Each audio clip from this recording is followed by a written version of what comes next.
Hello viewers, আসসালামু আলাইকুম। আজকের ভিডিওতে আলোচনায় থাকবে আল্লাহ যাদের বানর এবং শূকর বানিয়েছিলেন তারা কি এখনো বেঁচে আছে কিনা।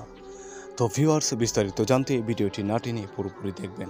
বনি ইসরাইলের একদল লোককে আল্লাহ তাআলা বানর ও শূকরে পরিণত করে শাস্তি দিয়েছিলেন। শনিবারে তাদের মাছ ধরতে নিষেধ করা হয়েছিল, কিন্তু তারা তা কৌশলে অমান্য করতে থাকে, ফলে আল্লাহর আযাব অনিবার্য হয়ে পড়ছিল তাদের উপর। পবিত্র কোরআনে একাধিক সূরার একাধিক আয়াতে এই গল্পের কথা বলা হয়েছে।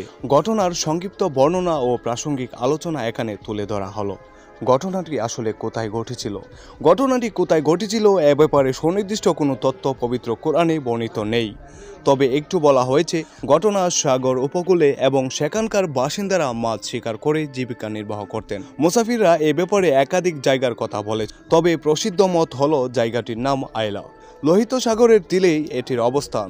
ঘটনার সময়কাল সম্পর্কে কোরআনে স্পষ্ট কোনো তথ্য নেই। সময়টি খ্রিস্টপূর্ব 1100 সাল বলে ধারণা করা হয়। প্রসিদ্ধি আছে ঘটনাটি দাউদ আলাইহিস সালাম এর যুগের, তবে এর মত সঠিক বলে মনে করেন না অধিকাংশ মুসাফির। ইবনে কাসির, তাবারি, ইবনে ইয়ান ও রাজির মতে মুসাফিররা এই মতের বিপক্ষে অবস্থান নিয়েছেন।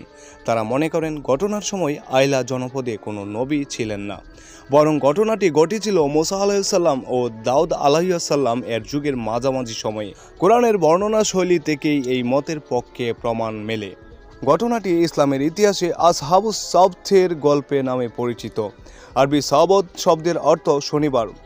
আসহাবুস সাবত বলতে তাদের বোঝানো হয় শনিবারে আল্লাহর বিধান লঙ্ঘন করার কারণে যাদের শাস্তি দেওয়া হয়েছিল। মুসা আলাইহিস সালামের আমলে বনে ইসরায়েলে সাপ্তাহিক ইবাদতের দিন শনিবার নির্ধারণ করা হয়েছিল।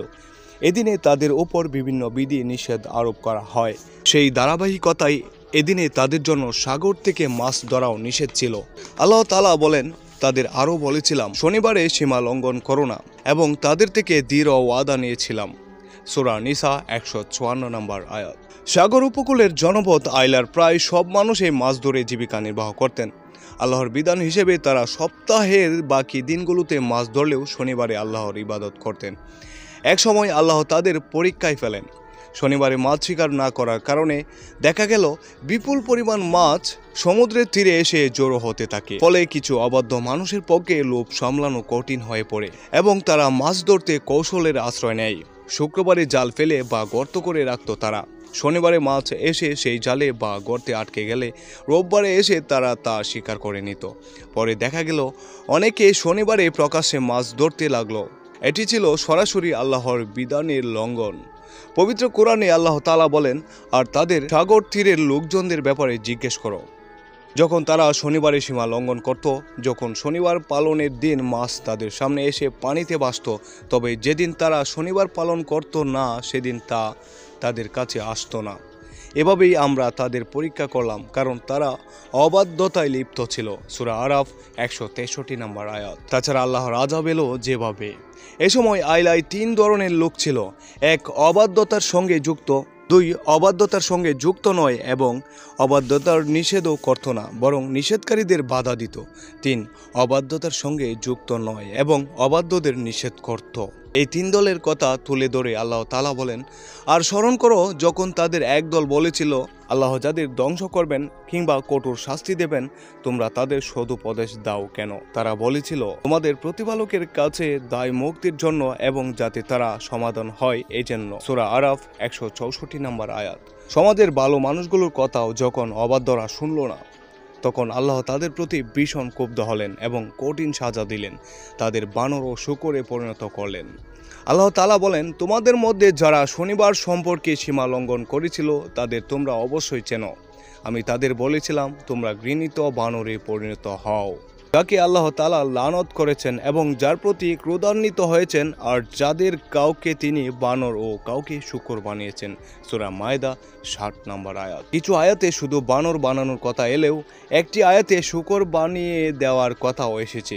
কাতাদা বলেছেন, তাদের যুবকদের বানরে এবং বৃদ্ধদেরকে শূকরে পরিণত করা হয়েছিল, আর শাস্তি পাওয়ার পরও তারা নিজেদের আত্মীয় স্বজনদের চিনত এবং তাদের কাছে এসে অজরে অস্ত্র জড়াতো।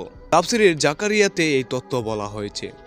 কোরআনের আয়াত থেকে এ কথা স্পষ্ট যে যারা অবাধ্যদের উপদেশ দিয়েছিলেন আল্লাহ তাদের রক্ষা করেছিলেন, আর যারা অবাধ্যতায় লিপ্ত ছিল আল্লাহ তাদের সাজা দিয়েছিলেন। যেমন আল্লাহ বলেন, এরপর যে উপদেশ তাদের দেওয়া হয়েছিল তারা যখন তা ভুলে গেল, তখন যারা অসৎ কাজ থেকে নিষেধ করত তাদের আমি উদ্ধার করি, আর যারা অবাধ্য হয়েছিল তাদের আমি কঠোর শাস্তি দেই। আরাফ 165 নম্বর আয়াত। তবে যারা অবাধ্যতায় লিপ্ত হননি, আবার নিষেধও করেননি, তাদের পরিণতি কী হয়েছিল তা সরাসরি কোরআনের আয়াত থেকে জানা যায়নি। কি একালে বানর ও শূকর ইহুদিদের বংশধর? অনেকে মনে করেন একালে বানর ও শূকর বনে ইসরায়েলের সেই শাস্তিপ্রাপ্ত লোকজনদের বংশধর। এ ধারণা সঠিক নয়, কারণ শাস্তি পাওয়ার তৃতীয় দিনেই তাদের সবার মৃত্যু হয়েছিল এবং তারা পৃথিবীতে বংশ বিস্তার করেননি। এক সাহাবী মহানবী সাল্লাল্লাহু আলাইহি সাল্লামকে জিজ্ঞেস করলেন, হে আল্লাহ রাসূল, একালের বানর ও শূকরগুলো কি সেই রূপান্তরিত ইহুদিদের বংশধর? তিনি বলেন, আল্লাহ তাআলা যখন কোনো জাতিকে ধ্বংস করেন বা আযাব দেন, তখন তাদের বংশ পৃথিবীতে বাকি রাখেন না। মূলত বানর ও শূকর তাদের আগে থেকেই এসেছিল। তো ভিউয়ার্স, এতক্ষণ পাশে থাকার জন্য ধন্যবাদ, এবং এমন ভিডিও আরও পেতে হলে অবশ্যই চ্যানেলটি সাবস্ক্রাইব এবং লাইক দিয়ে রাখবেন। ধন্যবাদ।